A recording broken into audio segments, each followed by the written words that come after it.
ममता, अगर हमारे गांव में इतने बड़े जमींदार न होते तो मुझे भी नौकरी करने के लिए शहर जाना पड़ता। बात तो आपने सही की, लेकिन आपकी कामयाबी में हमारी बेटी का भी बहुत बड़ा हाथ है। जब से मधु पैदा हुई है तब से सब कुछ अच्छा हो रहा है। बिल्कुल सही कहा तुमने ममता, हमारी मधु किसी परी से कम नहीं है। तभी वहाँ पर उनकी बेटी मधु आ गई। पापा पापा घोड़ा बनो ना, मुझे घोड़े की सवारी करनी है। अरे क्यों नहीं बेटा, मैं तेरे लिए घोड़ा तो क्या गधा भी बन जाऊंगा। ऐसे ही दिन बीतते गए और कुछ ही महीनों बाद ममता एक बार फिर से गर्भवती हो गई। ममता, लगता है ऊपर वाला हमसे बहुत खुश है, हमारी जिंदगी में एक और परी आने वाली है। तभी हम देखते हैं कि स्वर्ग में दो परियां आपस में बात कर रही थी। बहन, रमेश के परिवार में एक परी और आने वाली है। ये बात तो पूरी तरह से सच है, लेकिन क्या ये लोग उस परी को पहचान पाएंगे? ये रमेश के परिवार के लिए एक परीक्षा है। बिल्कुल सही कहा बहन, अब देखते हैं ये अपने होने वाली बेटी को पहचान भी पाते हैं या नहीं। ऐसे ही 9 महीने बीत गए। एक दिन अचानक ममता के पेट में बहुत जोर से दर्द होने लगा। मधु के पापा, मेरे पेट में बहुत दर्द हो रहा है। तभी रमेश भागकर ममता के पास आया। पापा, मम्मी का पेट इतना फूला हुआ क्यों है? लगता है इन्होंने कुछ ज्यादा ही खा लिया है। नहीं बेटा ममता, मैं जल्दी से काकी को बुलाकर लाता हूँ, लगता है डिलीवरी का समय आ गया है। रमेश तुरंत भागकर गांव में गया और एक बूढ़ी काकी को बुलाकर ले आया। काकी अपने साथ कुछ और भी औरतों को ले आई।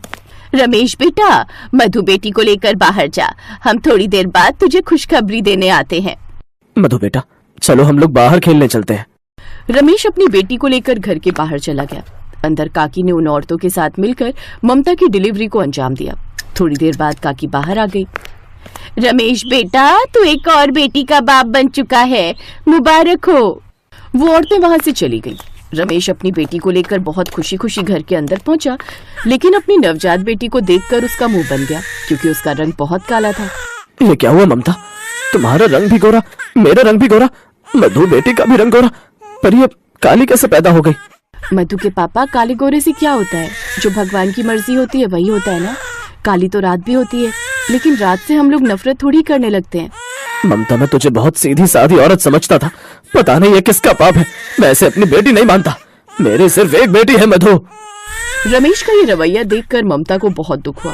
खैर, माँ तो आखिर माँ होती है।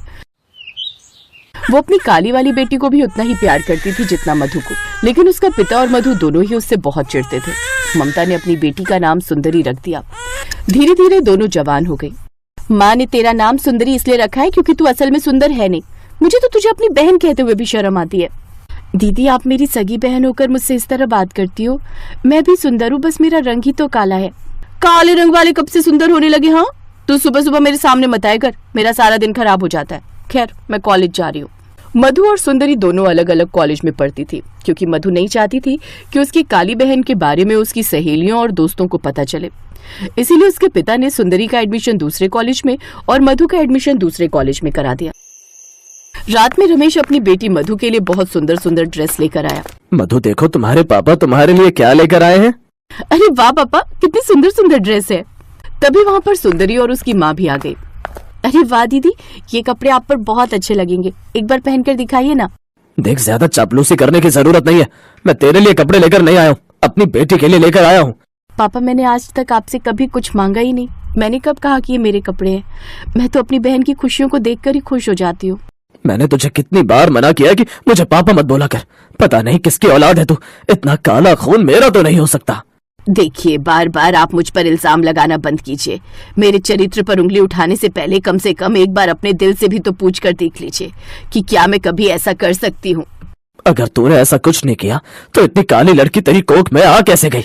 ऊपर वाले का शुक्रिया अदा कर कि मैं तुम दोनों को इस घर में रहने दे रहा हूँ, वरना कब का निकाल कर बाहर फेंक चुका होता। खैर, ये तो रोज का काम था। ऐसे ही दिन बीत रहे थे। फिर एक दिन सुंदरी अकेले ही पास के गार्डन में कहीं घूम रही थी। तभी उसने एक मोरनी को देखा। अरे वाह, कितनी सुंदर मोरनी है ये, पास जाकर देखती हूँ। सुंदरी ने पास जाकर देखा तो मोरनी के खून निकल रहा था। वो घायल अवस्था में पड़ी हुई थी। मोरनी तो घायल हो चुकी है, मुझे इसका इलाज करना होगा, इसे घर लेकर जाती हूँ। सुंदरी मोरनी को अपने घर लेकर चली आई और उसका इलाज किया। उसने उसके घाव पर मरहम लगाया और पट्टी भी बांधी, जिससे मोरनी अब ठीक होने लगी। दोनों की खूब दोस्ती भी हो गई। एक दिन मोरनी ने सुंदरी से कहा, सुंदरी, तुम ऊपर से तो खुश रहती हो, लेकिन तुम्हारे अंदर मुझसे भी गहरे जख्म है। तुम मेरी दोस्त हो, मुझे बता सकती हो। अब तुम्हें क्या बताऊं, मेरा रंग काला होने की वजह से कोई भी मुझसे दोस्ती नहीं करना चाहता। यहाँ तक कि मेरे पिता मुझे अपनी बेटी भी नहीं मानते। मेरी खुद की बहन मुझसे नफरत करती है।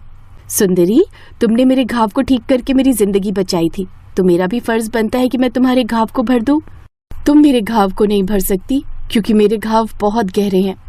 तभी वो मोरनी देखते ही देखते एक परी बन गई। सुंदरी ये देखकर हैरान हो गई। मैं एक परी हूँ। मैं तुम्हें एक जादुई मेकअप किट देती हूँ जिसे लगाकर तुम इस दुनिया की सबसे खूबसूरत लड़की बन जाओगी, बिल्कुल परी जैसी। लेकिन एक बात याद रखना, अमावस्या की काली रात घर के बाहर मत निकलना, वरना फिर से तुम्हारा रंग काला हो जाएगा। इतना कहकर वो परी गायब हो गई। लेकिन चुपके से उसकी बहन मधु ये सब सुन रही थी। वो तुरंत सुंदरी के कमरे में पहुंच गई। सुंदरी, तू मेरी बहन है ना? थोड़ा सा मेकअप मुझे भी दे दे प्लीज। सुंदरी का दिल बहुत बड़ा था। उसने थोड़ा सा मेकअप का सामान मधु को भी दे दिया। अगले दिन सुंदरी बिल्कुल परी जैसी बन गई। वो चांद की तरह चमकने लगी, जिसे देखकर उसकी माँ ममता और पिता रमेश हैरान रह गए। ममता, तेरी बेटी को क्या हो गया?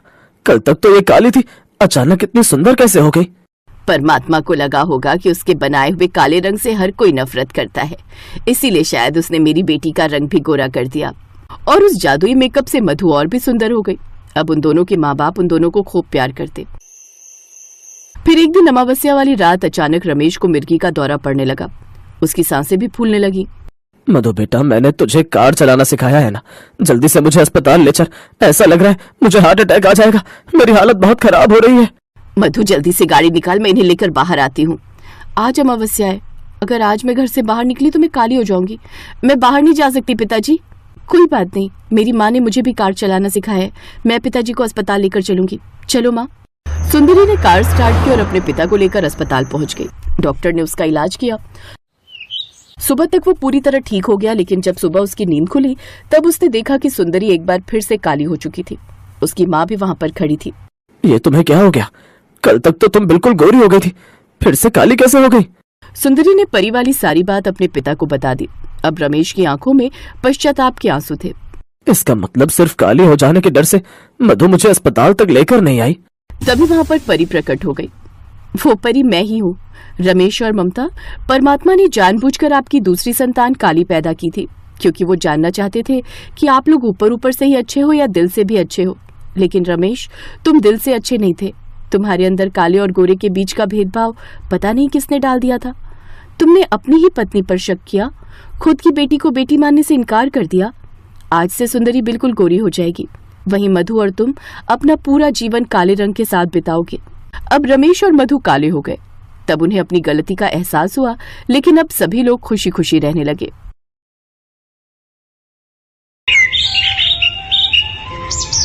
आरती को बचपन से कुछ भी नहीं मिला। उसे ना ही किसी का प्यार मिला और ना ही कोई खिलौने, क्योंकि वो काली थी। दूसरी तरफ आरती की सौतेली बहन पायल को सब कुछ मिला। वो गोरी थी और उसके माता पिता उससे बहुत प्यार करते थे। इसलिए आज जब दोनों बहनों की शादी है, तब पायल को 1 लाख का लहंगा मिला और आरती को कुछ मिला ही नहीं। आरती बस बैठकर ये सोचने लगी कि मेरे पास तो कुछ भी नहीं है, शादी का लहंगा नहीं है, क्या पहनकर मंडप में जाऊंगी मैं। आरती के पास लहंगा तो दूर, एक अच्छी साड़ी तक नहीं थी। बचपन से उसके साथ यही होता आया है। आरती की माँ आरती को जन्म देते हुए ही मर गई थी। आरती काली पैदा हुई थी, ये देखकर उसके पिता ने कहा था, अरे ये तो कोयले से भी काली है, ये कैसी बेटी पैदा करी है इसने। हरिहर को आरती पसंद नहीं आई। उसे काली बेटी नहीं चाहिए थी, इसीलिए 1 हफ्ते के अंदर उसने फिर से शादी कर दी। आरती की सौतेली माँ का नाम रत्ना था और रत्ना ने 1 साल के अंदर एक गोरी बेटी को जन्म दिया। हरिहर की खुशी का ठिकाना नहीं रहा। अरे ये हुई ना बात, बेटी हो तो गोरी हो, काली तो कुतिया भी होती है। हा? हरिहर ने उसका नाम पायल रखा और पायल को माँ बाप दोनों का प्यार मिलने लगा। आरती को मिला तो सिर्फ और सिर्फ घृणा।